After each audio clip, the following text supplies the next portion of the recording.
30 years ago, in 1977, Dr. Werner von Braun stopped by the U.S. Space and Rocket Center to visit an old friend. Were it not for the conversation that day, there might never have been a space camp. And he said, you know, we have all kinds of camps in this country. We have band camps, football camps, cheerleading camps. Why don't we have a science camp?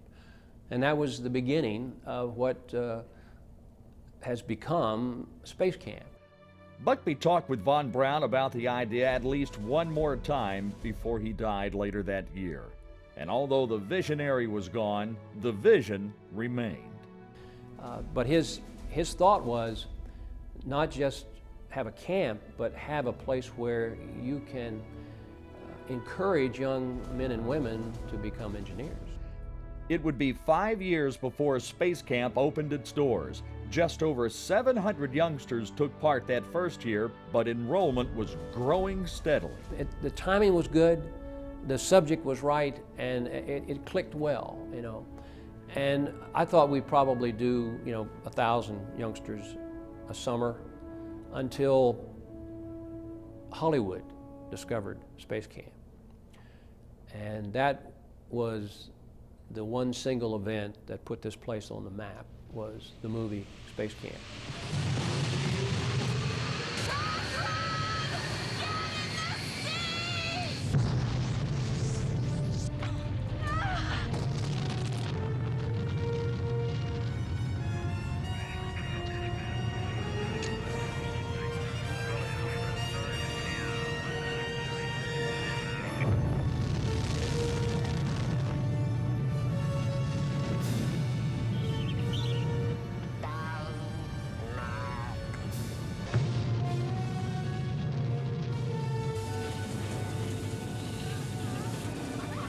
Are you all in one piece? Yeah. I think so. Oh, good. Ah, Jesus. Well, I think we have a few things to talk about. A few things? Yeah. Catherine?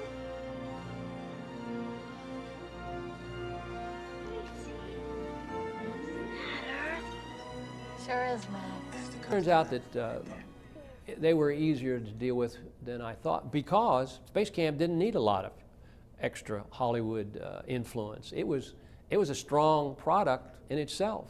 Suddenly, everyone wanted to know more about Space Camp, and Buckbee was showing up everywhere. Ed, you're not getting away with this. Give me that thing.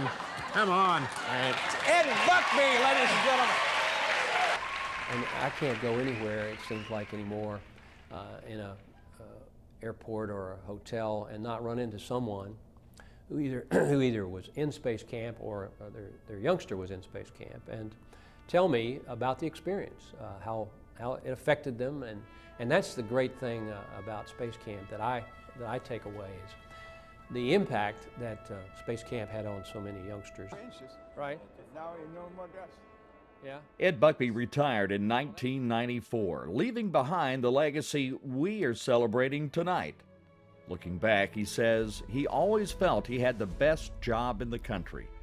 He says Space Camp is more important today than ever before, encouraging students to pursue careers in math, science, or engineering. And even in retirement, he's still spreading the word and encouraging parents to send their children to the educational camp program that began with a conversation he had with an old friend some 30 years ago. Ladies and gentlemen, please join us in honoring the founder of the Space Camp and Aviation Challenge programs, Mr. Edward O. Buckbee.